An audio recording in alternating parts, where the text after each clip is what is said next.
Hi, during the class there'll be opportunities for me to give you extra lectures to sort of fill in some details for some parts of the class that we won't be able to cover in class because of the brevity of time that we have together.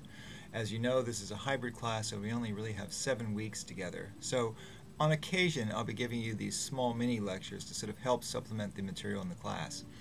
One of the plays that is really important, especially to our understanding of contemporary theater, but a play that we won't have enough time to really talk about in great detail in class, is a play called Glen Ross. It's written by the great American playwright David Mamet. Mamet is famous for his really intense dialogue. He speaks like criminals speak, and he actually has made several movies in which he talks about crimes, and it really sounds very realistic. He's from Chicago. He has a really good sense of dialogue, and when you listen to his plays, it really sounds like real people talking. It does not sound like actors acting. And some of the performances that his actors have given have really established them because of it. Probably one of the great famous performances is Alec Baldwin in Glen Ross, a play that was written in the early 80s and was made into a movie in 1983, or maybe later, maybe 87 or 88, but in that play Alec Baldwin gives a great performance, and it kind of establishes his career as a major actor. And I think after that he does Hunt for Red October and several other films that make him a really powerful actor. He also is in Beetlejuice with Tim Burton, and he's in Hunt for Red October with Sean Connery. And he does a series of films that really establish him as a major actor. But Glen Ross is one of his great early performances, and it really makes him stand out. And I'm going to show you a clip from that, either in class or I'll leave it online for you to look at it. It's a really great clip. At any rate, the play is about a group of salesmen, and what's happened, of course, is Glen Ross is a real estate development, and it's like all these real estate developments. It's sort of a scam development. It's they claim that these will be beautiful houses and everything, but they're really just building shacks as quickly as they can, and they're just moving people into these shacks as quickly as they possibly can, and they're trying to get them to sign on the dotted line and pay overly inflated prices. And in the 1980s, that was common. Real estate was high, mortgages were 12%, they were really super high, so real estate salesmen would do anything to get a sale. And the idea, I think, here is that the culture of real estate salesmen is that they're scum, and that they are amoral, and they'll do anything to convince an audience or a potential buyer to buy something that they probably shouldn't buy. Now, you can look at clips of Glen Ross online on YouTube. There are a couple of clips there, and again, I have a couple of clips to illustrate what's going on. In the play, there are a series of characters that are really important. There is Ricky Roma, who is an older salesman who's smart and knows how to get to potential marks, to potential buyers who are suckered by him.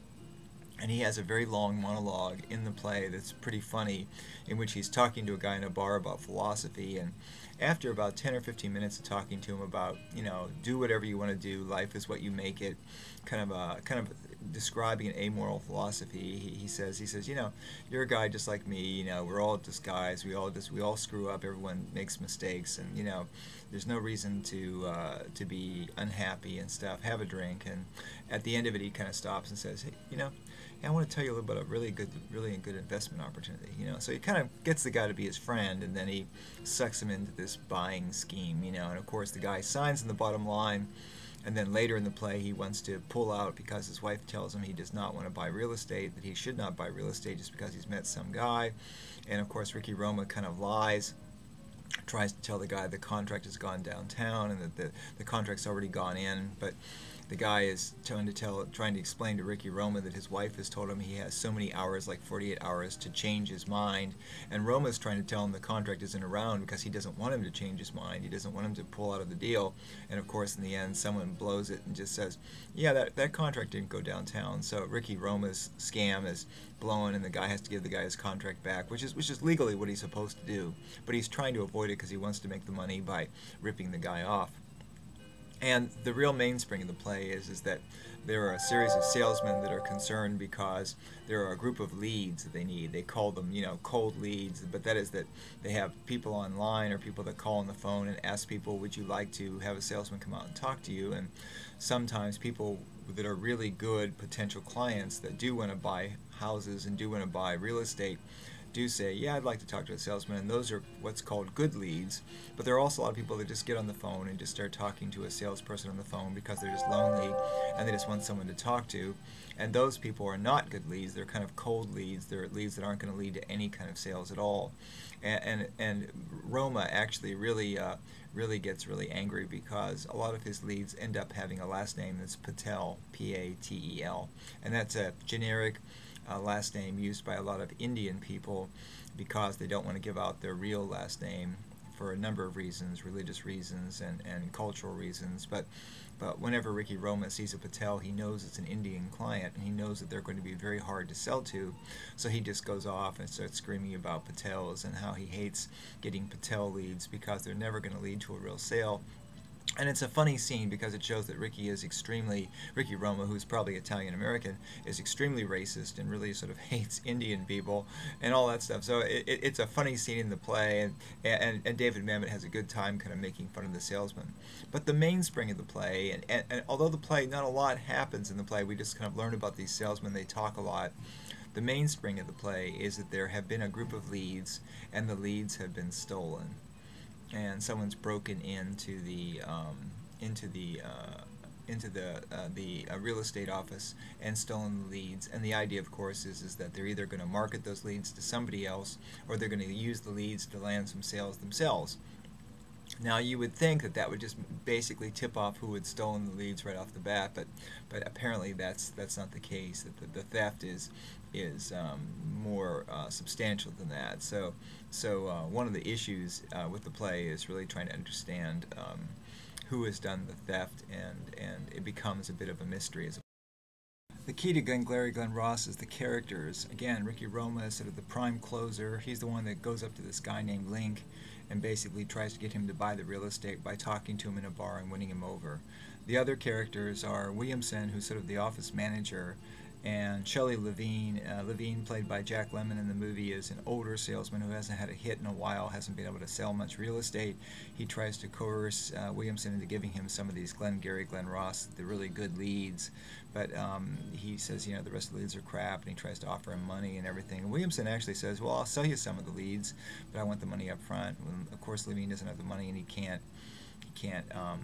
really buy them. And there's a couple other guys in the office. There's Moss and Arano, and these two guys are kind of disgruntled salesmen, and they really don't like the fact that Murray and Moss, two of the guys that work downtown that kind of run the real estate office, have sent a guy named Blake, which is Alec Baldwin. They sent Blake down to kind of motivate the salesman, and Blake, Alec Baldwin, when he arrives, he has a speech, and you know, again, the film and the play is kind of composed of a series of speeches about how these salesmen see the world. So Blake's speech is sort of like a motivational speech. He says, you know, you have two choices here. You can be first prize, you can get the Glengarry leads, and you can make a lot of money. Second prize, you get a set of steak knives, and third prize is you're all fired, is kind of the way he describes his speech. And it's pretty funny, but his idea is to try to motivate all these salesmen to make more leads and to make more sales, and if they make more sales, then hopefully they'll get to stay on. But Aronow and Moss, basically, or Moss kind of dreams up a plan that they should break into the real estate office and steal all the leads. And I think Moss is played by Ed Harris in the movie, and Aronow is played by Alan Arkin.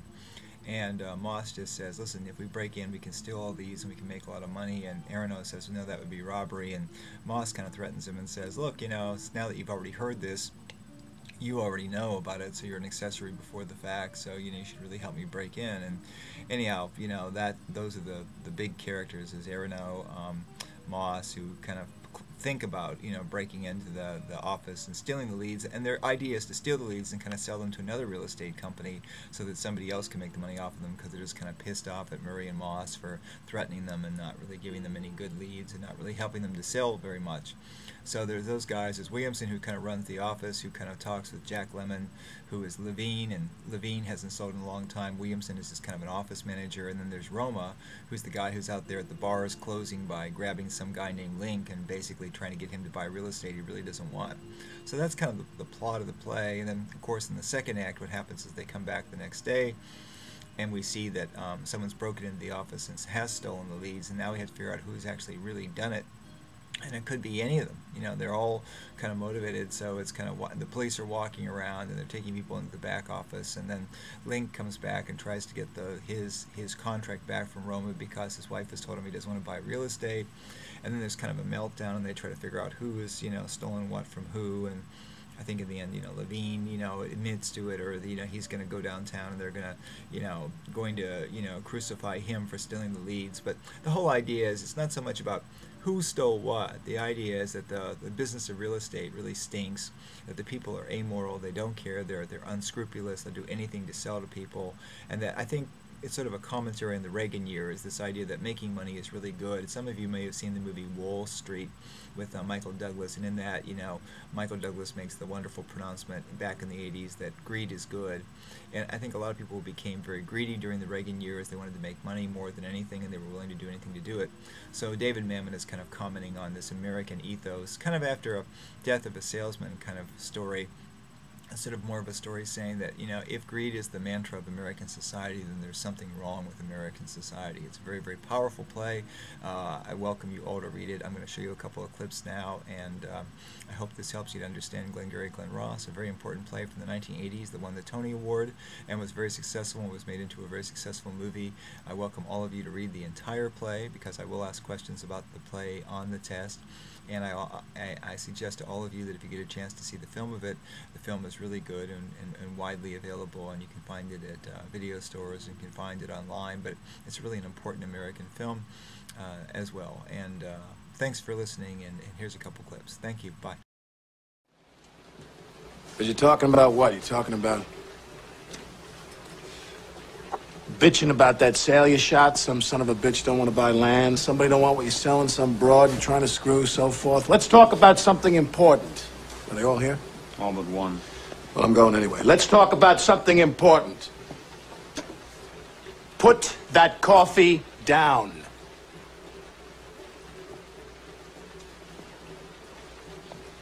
Coffee's for closers only. You think I'm fucking with you?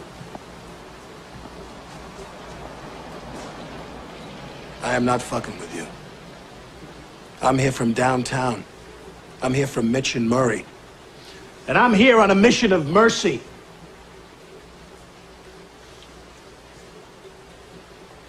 Your name's Levine?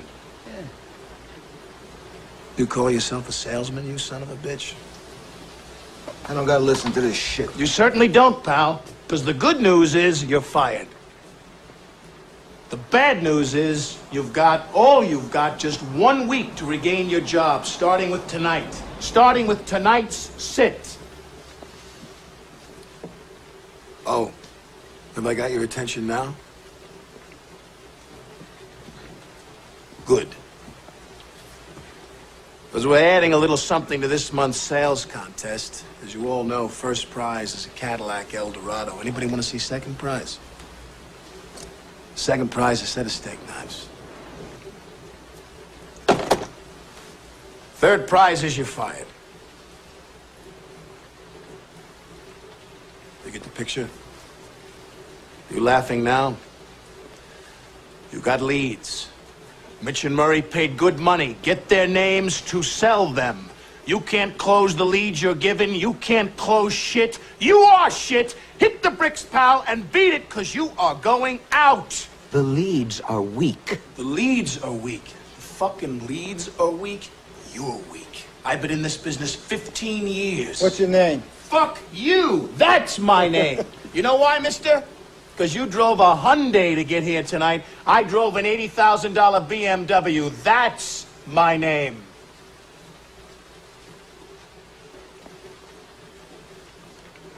And your name is you're wanting. And you can't play in the man's game. You can't close them. Then go home and tell your wife your troubles. Because only one thing counts in this life. Get them to sign on the line which is dotted. You hear me, you fucking faggots?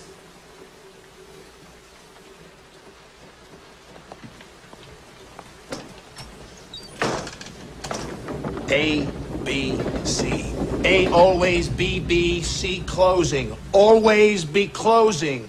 Always be closing. AIDA. Attention, interest, decision, action. Attention. Do I have your attention? Interest. Are you interested? I know you are, because it's fuck or walk. You close or you hit the bricks. Decision. Have you made your decision for Christ? And action. AIDA. Get out there. You got the prospects coming in. You think they came in to get out of the rain? A guy don't walk on the lot lest he wants to buy. They're sitting out there waiting to give you their money. Are you gonna take it? Are you man enough to take it?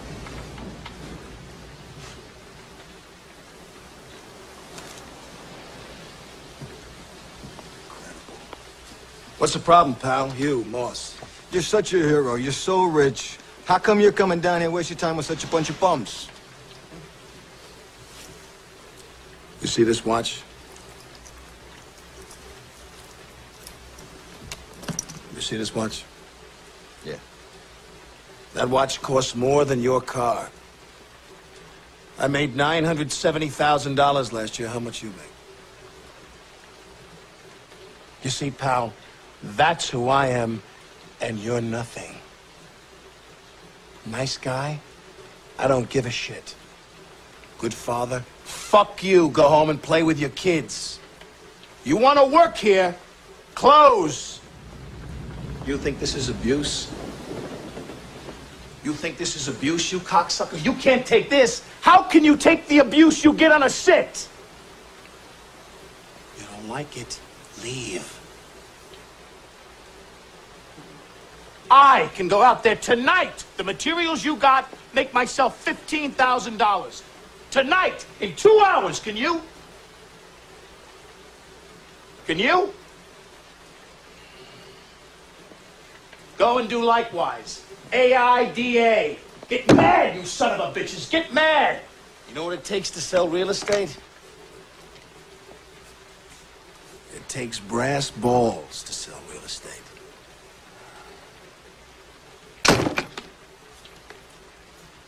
Go and do likewise, gents.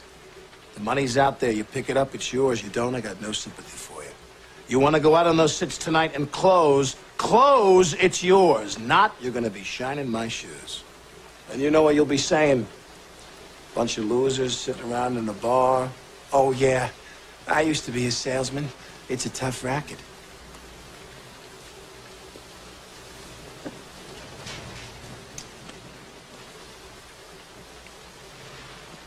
These are the new leads. These are the Glen leads. And to you, they're gold. And you don't get them. Why? Because to give them to you is just throwing them away. They're for closers.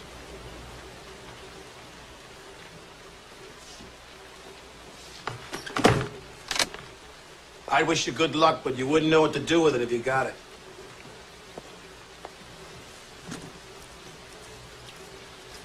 And to answer your question, pal, why am I here?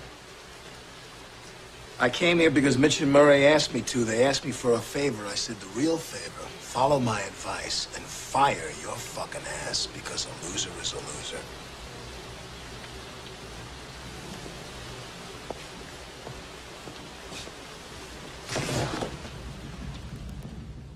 All train compartments smell vaguely of shit.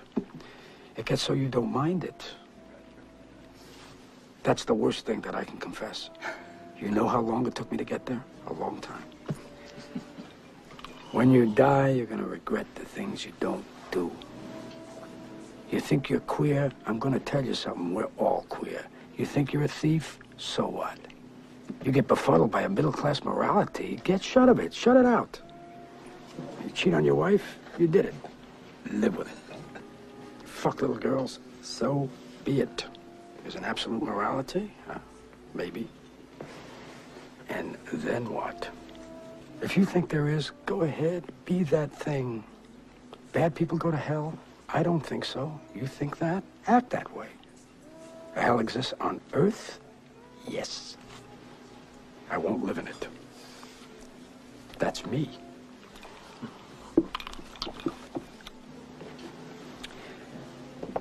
Did you ever take a dump made you feel like you just slept for 12 hours? Did I? Yes. I don't know. Or a piss. Great meals fade in reflection. Everything else gains. You know why? Because it's only food. This shit we put in us keeps us going. It's only food. The great fucks you may have had, what do you remember about them? What do I remember? I don't know. For me, I'm saying what it is. It's probably not the orgasm. Some broad's forearm on your neck. Something her eyes did. There was this sound she made. Or it's me in the, I'm telling you, I'm in bed the next day. She brought me cafe au lait, gives me a cigarette. My balls feel like concrete. Hey? What I'm saying, what is our life? Our life is looking forward or it's looking back. That's it. That's our life. Where's the moment?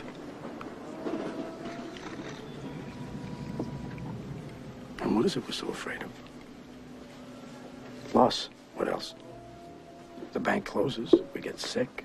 My wife died on a plane. The stock market collapsed. What of these things happen? None of them we worry anyway. Why?